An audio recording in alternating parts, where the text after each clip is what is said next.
प्रिय मित्रों एवं मेरे प्यारे बच्चों, आप सभी को मेरा शुभाशीष और शुभकामनाएं। आज हम लोग कल के मैटर से आगे बढ़ते हैं। कल हमने आपको बताया था कि 26 जुलाई 1947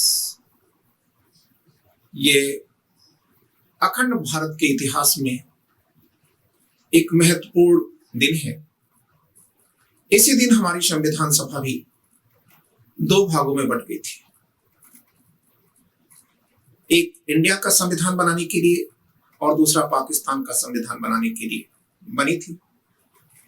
तो मेरे प्यारे बच्चों, इंडिया का जो संविधान बनाया वो 229 लोगों ने बनाया था और पाकिस्तान का जो संविधान था उसे 90 लोगों ने बनाया था। आज के दिन हम लोग ये जानते हैं कि ये संविधान सभा की बैठक कैसे और कहां होती है। ठीक है, मैं आपके बीच अब जो भी कुछ करने जा रहा हूं, बताने जा रहा हूं, आप याद रखिएगा कि वो सभी चीजें आप नोट कर लीजिएगा। वीडियो पास करके आप उसे नोट करेंगे क्योंकि आपके एग्जामिनेशन के लिए ये अत्यधिक महत्वपूर्ण टॉपिक सिद्ध होंगे। तो आइए हम लोग देखते हैं कि हम क्या करने जा रहे हैं। तो सबसे पहली चीज आप ये देखिए कि संविधान सभा आपने बना लिया है। जब आपने संविधान सभा बना लिया तो अब आपके सामने पहला प्रश्न आता है कि ये जो संविधान सभा है इसकी बैठक कहां होती है।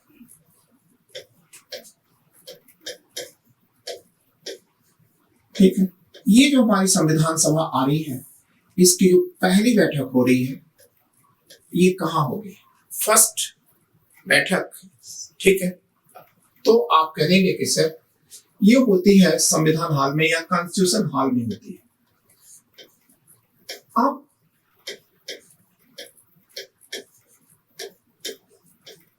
नई दिल्ली संविधान हॉल कहां है? नई दिल्ली में, या इसी को अंग्रेजी में कहते हैं कॉन्स्टिट्यूशन हॉल। अब ये जो संविधान हॉल है या कॉन्स्टिट्यूशन हॉल है, इसी को इसके पहले किस नाम से जाना जाता था? आप कहेंगे कि सर इसी को प्रिंस ऑफ चैम्बर भी कहा जाता था। Prince of chamber. और अब आपको एक चीज याद रखना है कि यही प्रिंस ऑफ चैम्बर है जिसे वर्तमान में केंद्रीय कक्ष या सेंट्रल हॉल के नाम से जाना जाता है। ठीक है, केंद्रीय कक्ष या सेंट्रल हॉल के नाम से जाना जाता है। अब इस केंद्रीय कक्ष का वर्तमान में यूज क्या है? तो जो दोनों सदन हैं, मतलब लोकसभा और राज्यसभा, इन दोनों की जो संयुक्त बैठक होती है वो यही होती है। और हमारे विदेशी मेहमान जो हमारे यहाँ आते हैं और संसद को संबोधित करना होता है उनको, तो यहीं से संबोधित भी करते हैं। ठीक है, और एक बात आप याद रखेंगे और महत्वपूर्ण चीजें वो ये है कि जो केंद्रीय कक्ष है, इसी केंद्रीय कक्ष में गांधी जी की एक इमेज रखी गई है। ठीक है, पोर्ट्रेट है गांधी जी का। और गांधी जी की ये जो पोर्ट्रेट है इसको बनाया है ओसवाल्ड वेस्ले ने। ठीक है, ये बड़े चित्रकार हैं, इन्होंने ही इसे निर्मित किया था। अब देखिए, हमने आपको बताया कि जो संविधान सभा बनी वो संविधान सभा कहां बैठ रही है। तो उसकी पहली बैठक होती है संविधान हॉल में, जिसे हम लोग प्रिंस ऑफ चैम्बर पूर्व में कहा करते थे। उसके बाद इसी को हम लोग केंद्रीय कक्ष कह रहे हैं। और अब इसी केंद्रीय कक्ष में गांधी जी की एक इमेज लगी है और इस इमेज को निर्मित किया है ओसवाल्ड वेस्ले ने। क्लियर? अब हमको एक चीज और जानना था, हमने कह दिया। वैसे हल्का सा मैंने आपको बताया, क्योंकि आपका एग्जामिनेशन करीब है, इसलिए हम जितनी भी आपको मैक्सिमम जानकारी देना चाहेंगे वो आपके लिए कम होगा। तो ये केंद्रीय कक्ष अभी भी हमने आपको बता दिया। ठीक है, कि केंद्रीय कक्ष क्या है। तो जब हम लोग संसद का आर्किटेक्चर पढ़ेंगे तो वहां हम लोग देखेंगे कि क्या है। ठीक है, अब हमारे सामने एक और प्रश्न आता है। ठीक है, वो ये प्रश्न आता है कि जो हमारी जो संविधान सभा है, इस संविधान सभा में महिलाओं की क्या संख्या रही। तो आप पहली चीज आप याद रखेंगे, आपके लिए ये जरूरी है एक डिजिट जानना कि संविधान सभा में महिलाओं की संख्या 15 थी। ठीक है, आप कुछ महिलाओं को अगर आप जानना चाहते हैं तो आप जान सकते हैं, जैसे, ठीक है, पूरा नहीं पढ़ना है आपको। ठीक है, कुछ इंपॉर्टेंट जो महिलाएं हैं उनको आप जान लीजिए। फर्स्ट है राजकुमारी,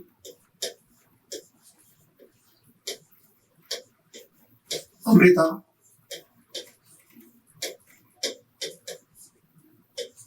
प्रीतम, और सेकंड आप याद रखिएगा सरोजिनी नायडू जी को रख लीजिए।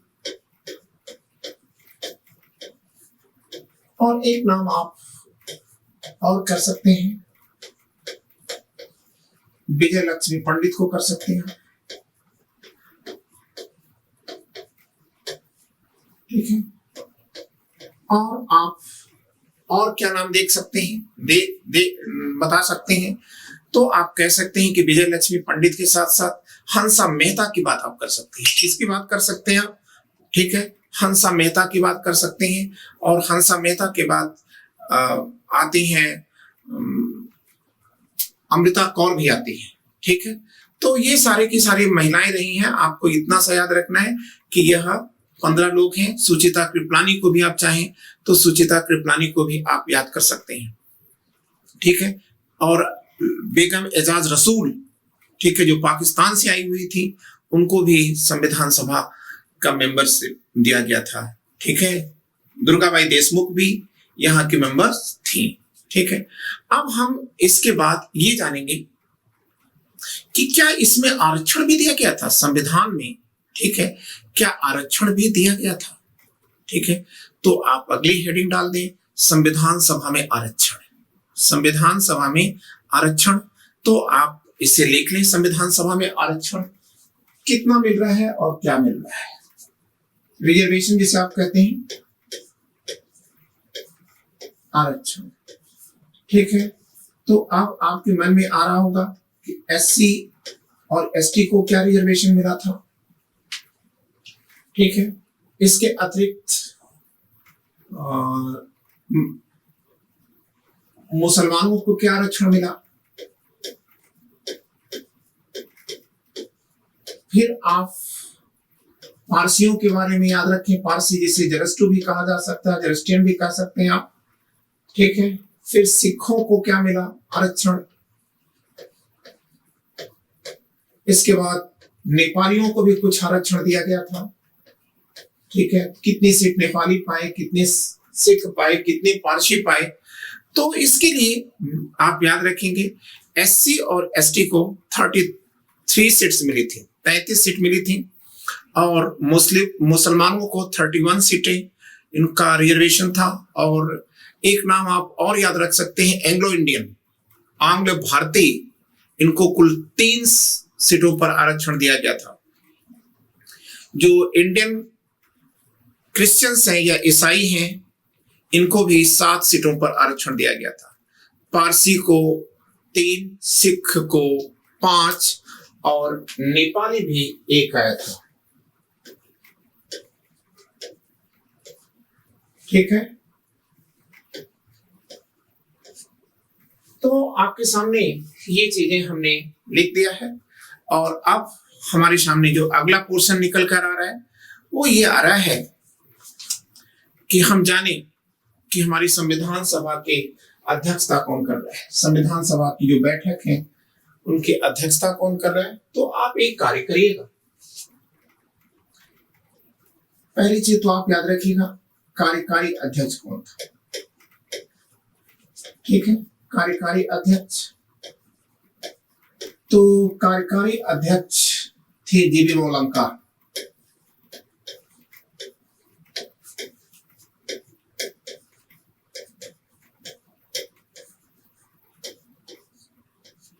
ठीक है।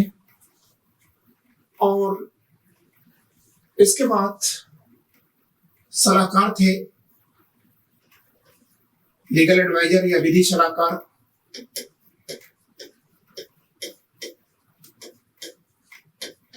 ये थे बी एन राव।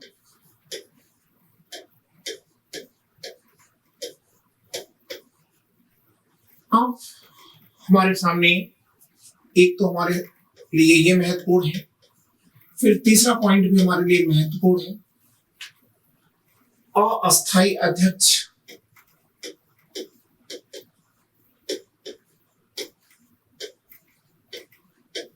तो आप ये तो जानते ही होंगे, एसपी सिन्हा सर हैं, लॉर्ड एसपी सिन्हा। इसके साथ अस्थायी अध्यक्ष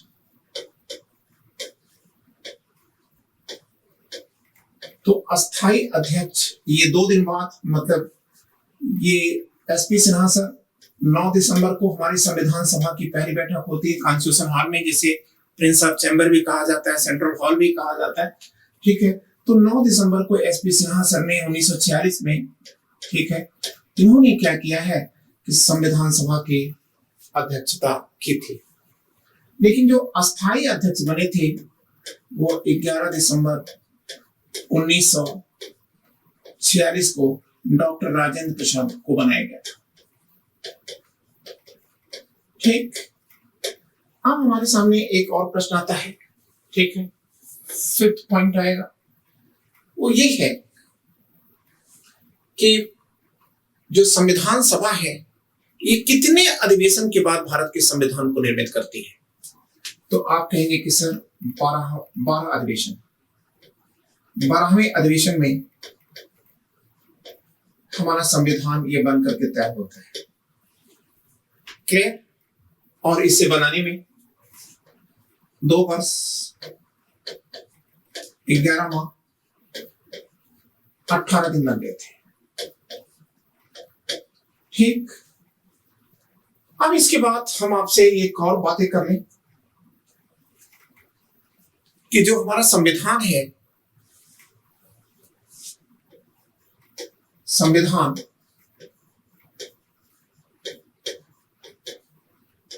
इसको लिखा किसने है। ठीक है, तो आप कह देंगे कि भारतीय जो संविधान है इसके लेखक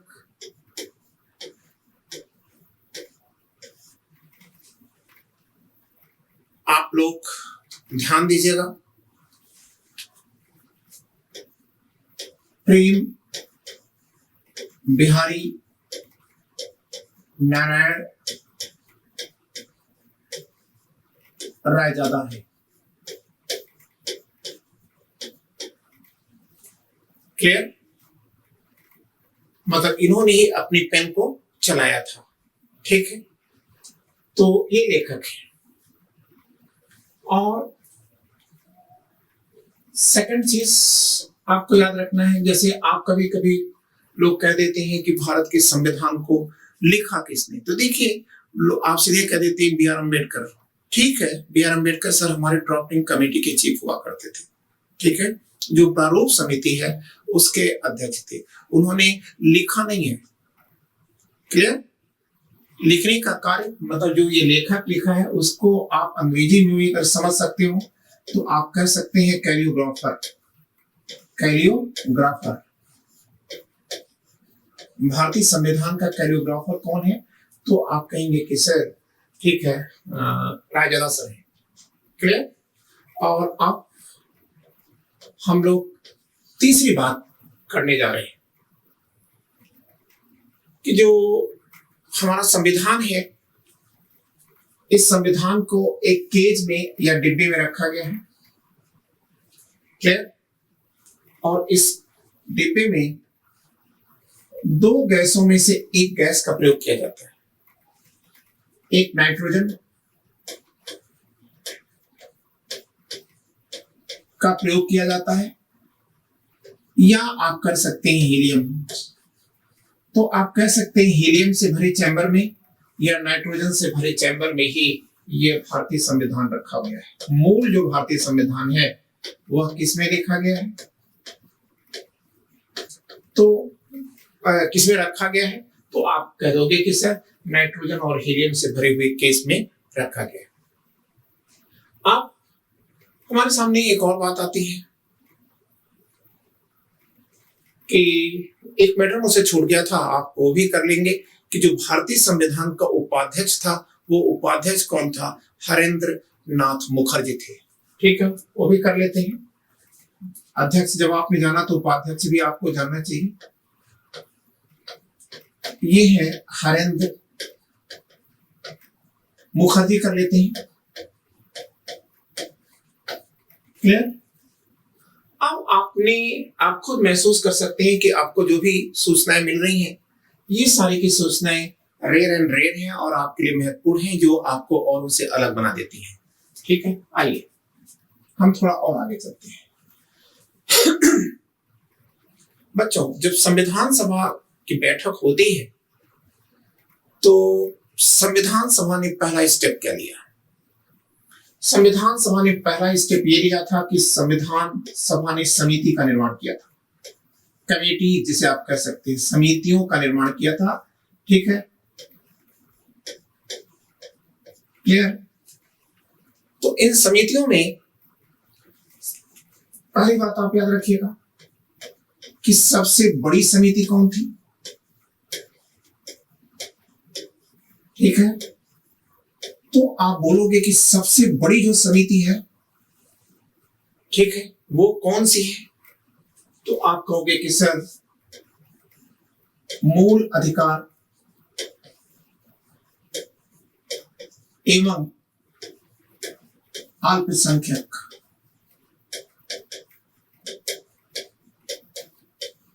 समिति। ठीक है, मूल अधिकार एवं अल्पसंख्यक समिति ये सबसे बड़ी समिति थी और इसके 54 मेंबर्स थे और इसकी अध्यक्षता किसने किया था? आप कहोगे कि सर सरदार पटेल ने किया था।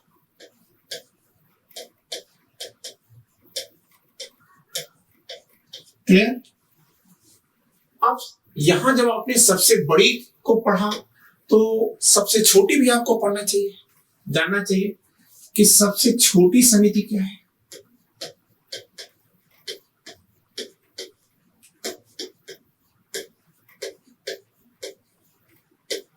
तो आप बताओगे कि सबसे छोटी जो समिति है, ये सबसे छोटी समिति है ऑपरेटिंग कमेटी या कार्य संचालन समिति। कार्य संचालन समिति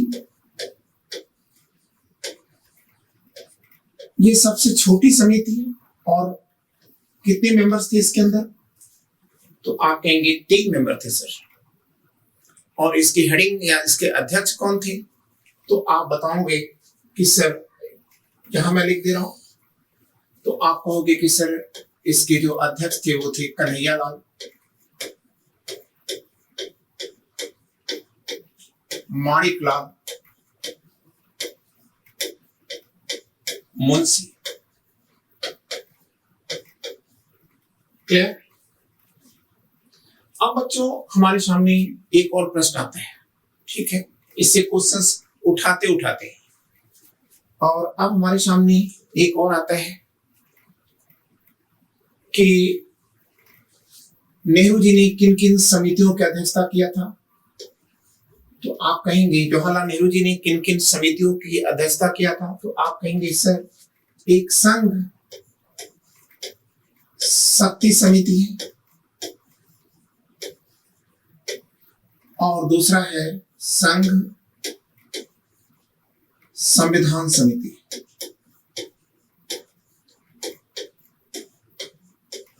तो पंडित नेहरू ने इन दोनों समितियों की अध्यक्षता किया था। यह मैंने केवल नेहरू लिख दिया है। अब मित्रों, इसके बाद हमको याद रखना होगा कि वार्ता है, वार्ता समिति और प्रक्रिया समिति।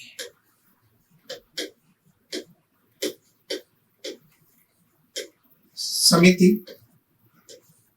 इन दोनों की अध्यक्षता किसने किया था? तो आप कहेंगे कि सर डॉक्टर राजेंद्र प्रसाद ने किया था।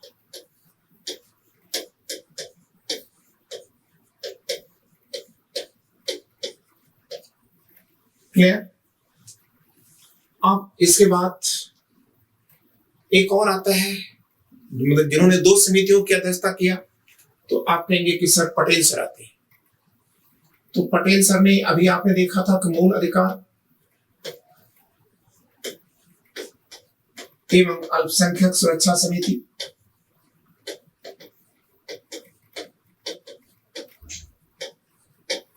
ठीक है, सुरक्षा समिति या अल्पसंख्यक समिति भी आप कर सकते हैं। एक तो ये हो गया, और दूसरी चीज प्रांतीय संविधान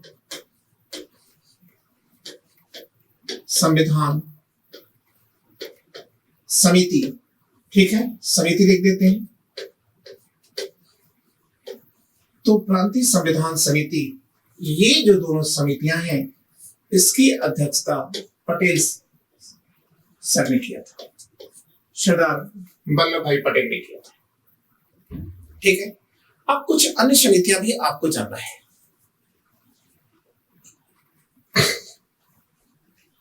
वो है झंडा समिति, फ्लैग कमेटी या झंडा समिति। तो झंडा समिति जो है, इसकी अध्यक्षता किया था किसने? आप कहेंगे सर कृपलानी सर ने किया था, JB कृपलानी ने किया था। क्लियर? तो ऐसा हमने करके आपको पॉइंट वाइज अप्रोच के माध्यम से क्वेश्चन कराने की कोशिश किया है कि जो भी क्वेश्चंस पूछे जाते हैं आप उसे बड़े आसानी से कर लें। लेकिन अब हम आपको, आपने जैसे झंडा पढ़ लिया, समिति का मैटर आपसे इससे ज्यादा नहीं पूछा जाता, ठीक है। अब हमारे सामने ये प्रश्न आता है कि हम थोड़ा झंडे के बारे में जानें कि हमारा जो फ्लैग है ये क्या है, ठीक है। तो आइए देखते हैं। अगर हम अपने झंडे के इतिहास को जानें तो सबसे पहली चीज आप याद रखिएगा कि झंडे का इतिहास कहां से शुरू होता है। तो मेरे प्यारे बच्चों, ये जो झंडे का इतिहास है ये अरब से शुरू होता है, ठीक है। क्योंकि अरब के रेगिस्तान में जो कबीले होते थे, चरवाहे होते थे, ये अपने पशुओं के साथ बहुत दूर निकल जाते थे, लेकिन अपने घर वालों को बताने के लिए एक बड़े से बांस या लट्ठे में वह कुछ कपड़ा टांग देते थे। कालांतर में उसी से झंडे का विकास होता है। लेकिन अब हम लोग बात करते हैं कि जो भारतीय झंडा है उसमें हमसे क्या क्या क्वेश्चंस पूछा जा सकता है। तो आइए देखते हैं। जो फर्स्ट पॉइंट देखते हैं, झंडे में, भारतीय झंडे में क्या विशेषताएं हैं जो आपसे पूछ सकते हैं। तो पहली चीज आप याद रखिएगा कि भारत का पहला झंडा किसने और कब फहराया, ठीक है। तो किसने और कब, मतलब हमने दो क्वेश्चंस पूछा, एक तो किसने पूछा, फिर पूछा कब। तो मित्रों, किसने का उत्तर है सर सुरेंद्रनाथ बनर्जी। एक IAS ऑफिसर थे ये।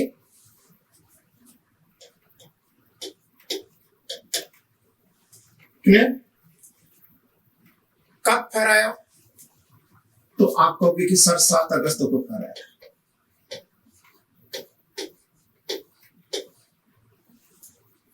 क्लियर?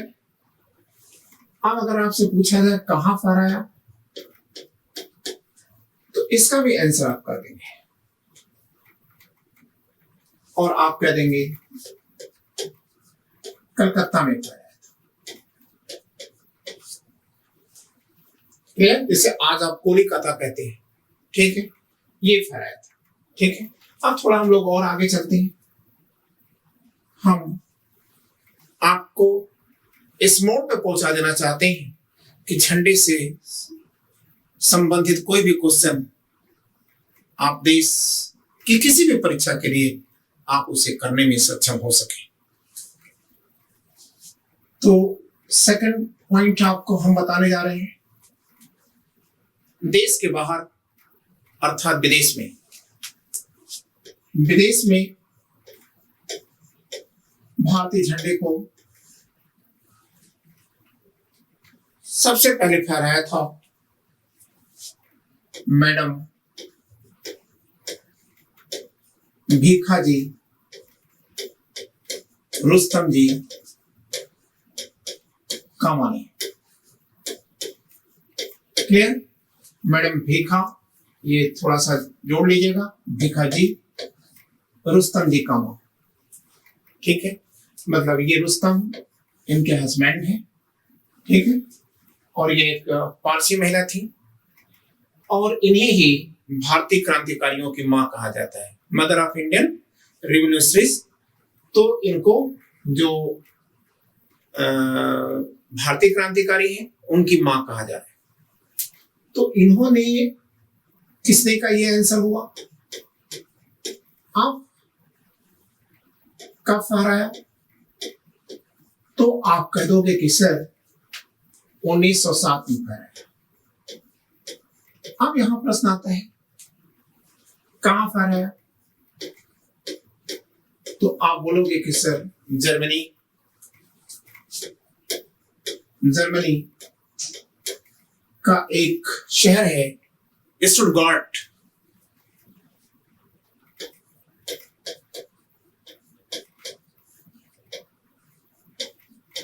गार्ट,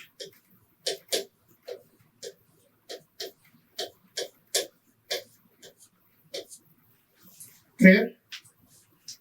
अब हमको थोड़ी सी बात और जाननी है कि जो सुरेंद्रनाथ बनर्जी सर ने झंडा फहराया और मैडम भीखाजी रुस्तम जी कामा ने जो झंडा फहराया, ठीक है, उसमें क्या समता थी और क्या विषमता थी?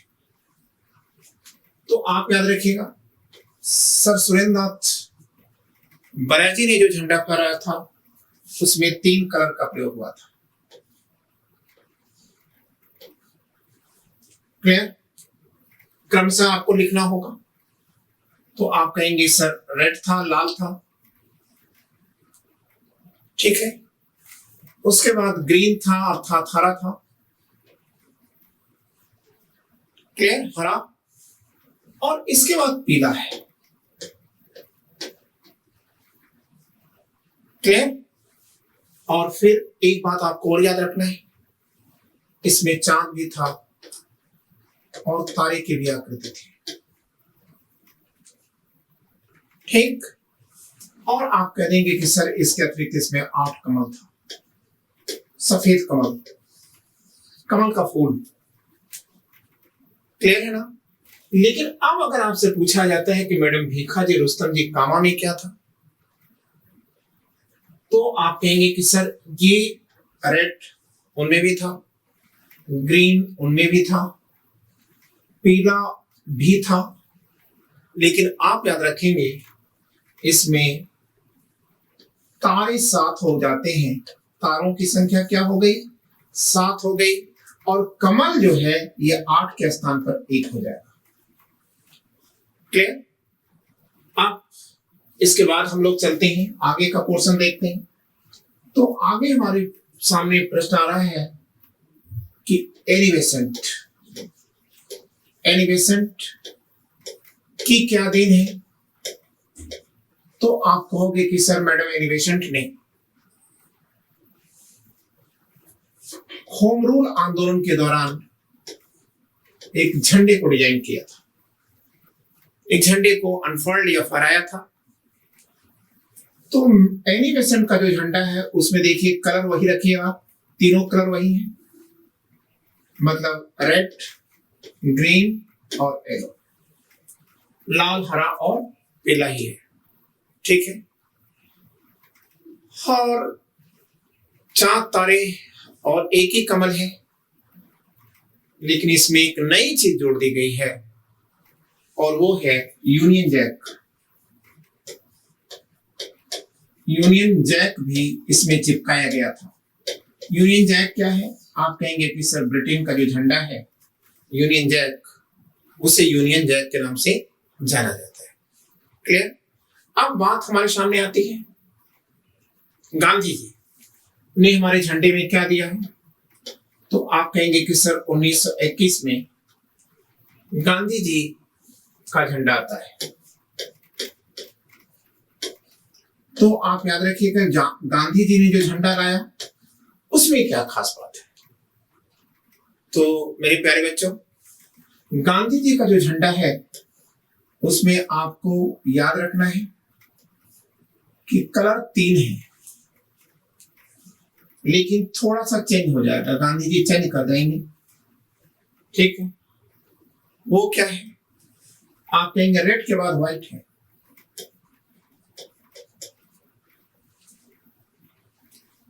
क्लियर, और इसके बाद ग्रीन है, हरा है। अब ये चीज याद रखिएगा, जो व्हाइट स्ट्रिप है, व्हाइट वाला भाग है, इसी पर गांधी जी ने चरखे को डिजाइन कराया था, ठीक है। लेकिन अब आइए हम लोग देखते हैं वर्तमान में जो हमारा झंडा है उसकी क्या स्थिति है। तो मित्रों, जो हमारा वर्तमान का झंडा है इसके बारे में जान लें।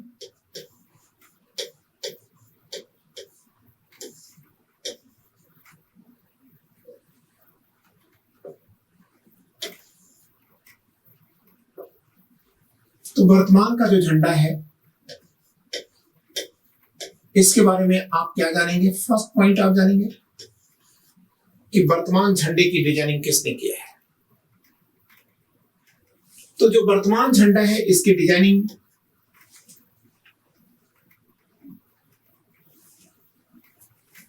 पिंगले,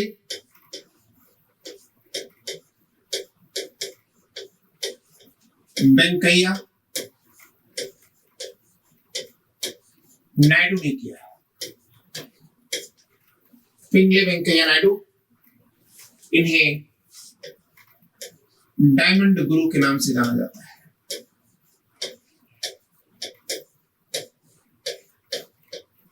क्लियर? पैसे से ये बड़े गरीब आदमी हैं, एक मछुआरा है ये,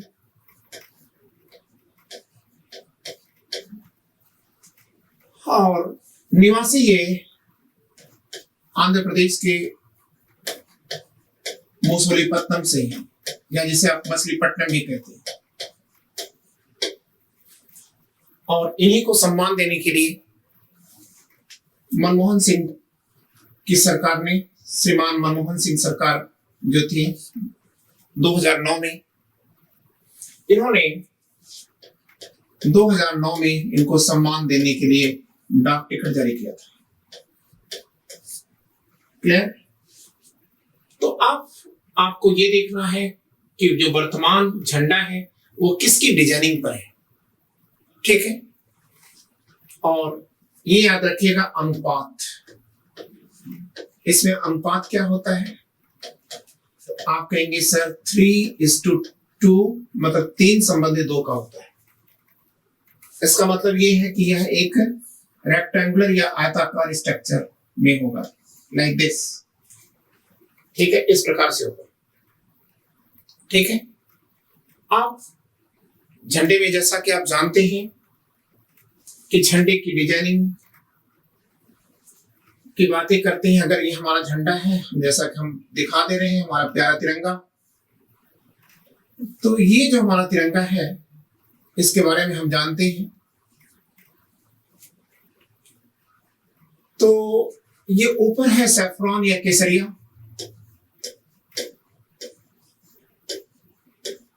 केसरिया रंग है, बीच में ये सफेद है और ये सबसे नीचे ये हरा है। ठीक है, तो स्ट्रिप मतलब जो पट्टियां हैं, ये पट्टियों में 3 रंग का प्रयोग किया गया। ठीक है, लेकिन आप जरा ध्यान दीजिएगा, कभी कोई क्वेश्चन घुमा सकते हैं। तो ये देखिए, जो सफेद जहां पर पट्टी है या स्ट्रिप है, इस पर बच्चों एक चक्र बना है। क्लियर, एक चक्र बना हुआ है। ठीक है, और इस चक्र को बनाने के लिए नीले रंग का प्रयोग किया गया है। ठीक है, तो आपसे देखते होंगे कि लोग क्वेश्चन पूछ लेते हैं कि भारतीय झंडे में कुल कितने रंग हैं, तो आप अच्छी खासी किताबों में पाते होंगे 3 रंग। इसीलिए मैंने इसको लिखा है स्पेशली कि आप भूल ना करने पाए। ठीक है, अब आइए थोड़ा सा हम लोग चर्चा करते हैं। अब ये जो हमारा फ्लैग है, इस फ्लैग की व्याख्या किसने किया है? ठीक है, तो आप कह सकते हैं कि झंडे की व्याख्या हमारे राष्ट्रपति राधाकृष्णन सर ने किया है।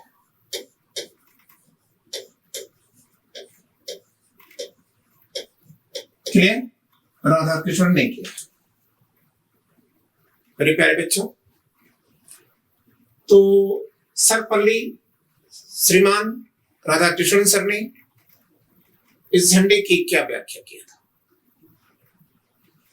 उन्होंने केसरिया रंग या सैफरॉन का क्या अर्थ बताया?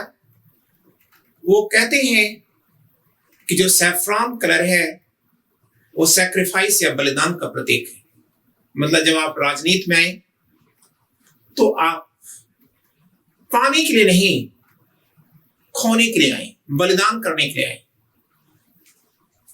ये जो सफेद रंग है, इसके बारे में उन्होंने क्या कहा है? तो आप कहेंगे सर ये शांति की बात करता है, पीस की बात करता है। ठीक है, और अभी हम इसके नीले रंग की बात करेंगे, चक्र की बात करेंगे, लेकिन सबसे पहले हम हरे रंग की बात कर लेते हैं। तो ये जो हमारा हरा रंग है, ये किसका प्रतीक है? तो आप कहोगे कि सर ये जो हमारा हरा रंग है, ये love to the nature and the love to the creature की बात है। मतलब प्रकृति से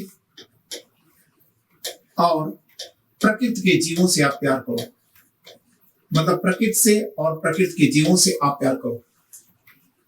ठीक है, लेकिन अब हमारे सामने आता है ये चक्र।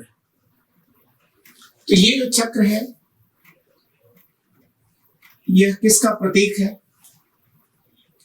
तो आप कहोगे कि सर इसकी व्याख्या 2 रूपों में की जाती है। आइए जरा देख लेते हैं। फर्स्ट चीज तो आप, ये चक्र है हमारा जो हमारे झंडे के अंदर है, ये स्पोक्स या तीरियां हैं। अब इतनी तीरियां हम आपको के सामने बनाएंगे तो आपको क्लियर नहीं होगा। अच्छा है कि हम यहां लिख देते हैं कि इसमें 24 स्पोक्स या तीरियां हैं। क्लियर, आप यहां पर कंफर्म कर चुके होंगे। फिर आपको एक चीज ये भी याद रखना है कि यह किसका प्रतीक है। ये जो चक्र बनाया गया है, ये क्या मैसेज दे रहा है, मौन रूप से क्या संदेश दे रहा है हम भारतीयों को? तो आप कहेंगे कि सर यह ऋग्वेद का एक मैसेज है, चरैवती। चरैवती मतलब बढ़े चलो का संदेश दे रहा है। बढ़े चलो, ठीक है, बढ़े चलो का संदेश दे रहा है। दूसरी तरफ यह धम्म चक्र प्रवर्तन का भी मैसेज है।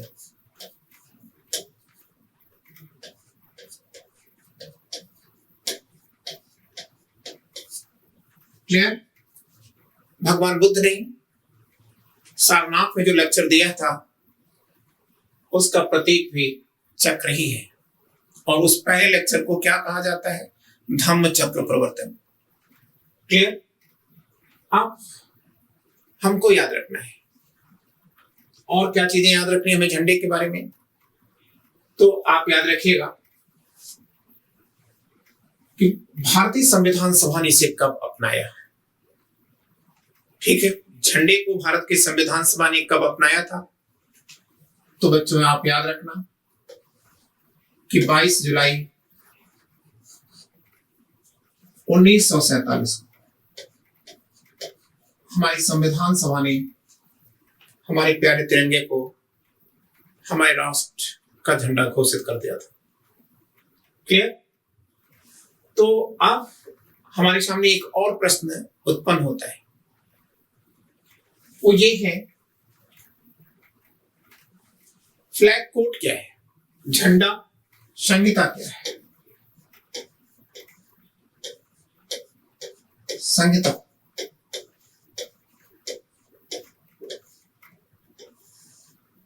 फ्लैग कोड क्या है? तो आप याद रखेंगे, नंबर 1 की बात आप करिए तो नंबर 1 में पहली बात आप याद रखिएगा, ये देखिए एक डेट लिखी जा रही है, आप ध्यान दीजिए, वर्ष 2002 लिखा जा रहा है। क्लियर? आप 2002 से पहले जो हमारा तिरंगा है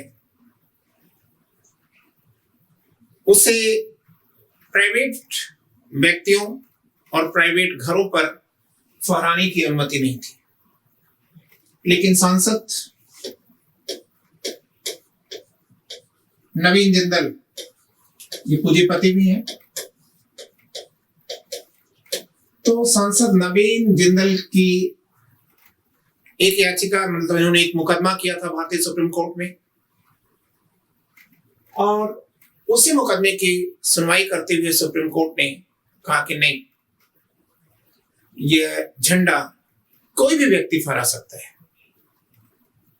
ठीक है, लेकिन अब प्रश्न आता है कि जब आप किसी भी भारतीय को दे देंगे फहराने के लिए, तो भाई उसका कोई तौर तरीका होना चाहिए। ठीक है, ऐसे नहीं होगा कि झंडे को लें और आप उसे आम आदमी की तरह से आम तरीके से, ठीक है, कपड़ा मान करके आप उसका प्रयोग करने लगे। ठीक है, तो इसी चीज को रोकने के लिए 2002 में आचार संहिता बनती है, फ्लैग कोड ऑफ कंडक्ट बनता है। ठीक है, तो लेकिन 2002 में तो हमारी ये झंडा संहिता बनी, लेकिन बच्चों इसे लागू कब किया गया? इसे कब लागू किया गया? तो आप कहोगे कि सर इसे लागू किया गया है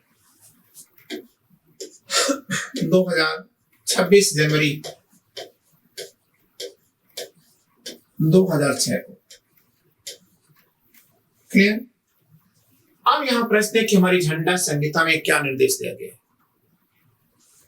फर्स्ट निर्देश हमको दिया गया है झंडा संहिता के अंतर्गत कि कोई पुराने या फटे कपड़े या फटे झंडे को या गंदे झंडे को आप नहीं फहरा सकते। ठीक, दूसरी चीज, जो हमारा झंडा होना चाहिए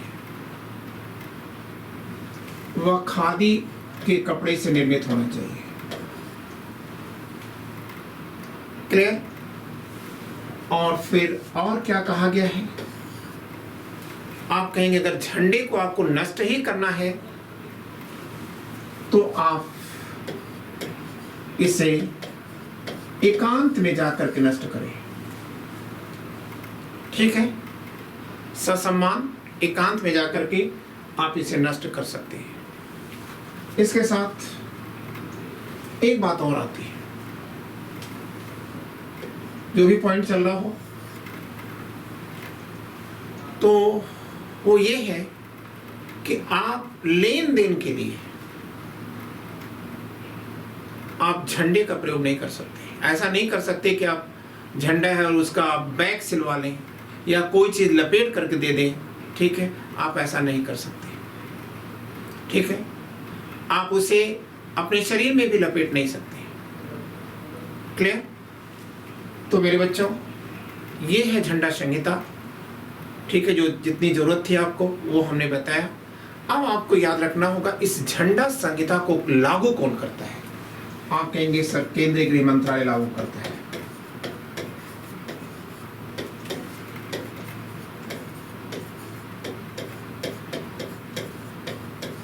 अब यहां एक प्रश्न और आता है कि झंडे का तो आकार हमने देखा कि साहब रेक्टेंगुलर या आयताकार होता है और 3:2 के उसमें बनता है, ठीक है। लेकिन अब आप याद रखिएगा 1 स्क्वायर फीट झंडे का वजन, ठीक है, कितना होना चाहिए। आप कहेंगे 250 ग्राम से ऊपर नहीं होना चाहिए। क्लियर? तो आपने झंडे के बारे में बहुत कुछ सीखा, ठीक है। बहुत कुछ क्या जो संभव हो सकता है वो सब कुछ हमने आपके बीच में इसे नरेट कर दिया है। अब जो अगला हमारा क्लास आपके बीच में रन करेगा वो होगा भारत का नेशनल एंथम, ठीक है, या राष्ट्रगान, ठीक है, जिसे हम लोग अगले दिन देखते हैं, ठीक है, क्योंकि ये मैटर अत्यधिक महत्वपूर्ण था और आप इसे छोड़ नहीं सकते। तो यहीं पर मैं आज अपनी बातों को रोकना चाहूँगा। आपको पुनः मैं अपनी शुभकामनाएं प्रेषित करता हूँ। नमस्ते।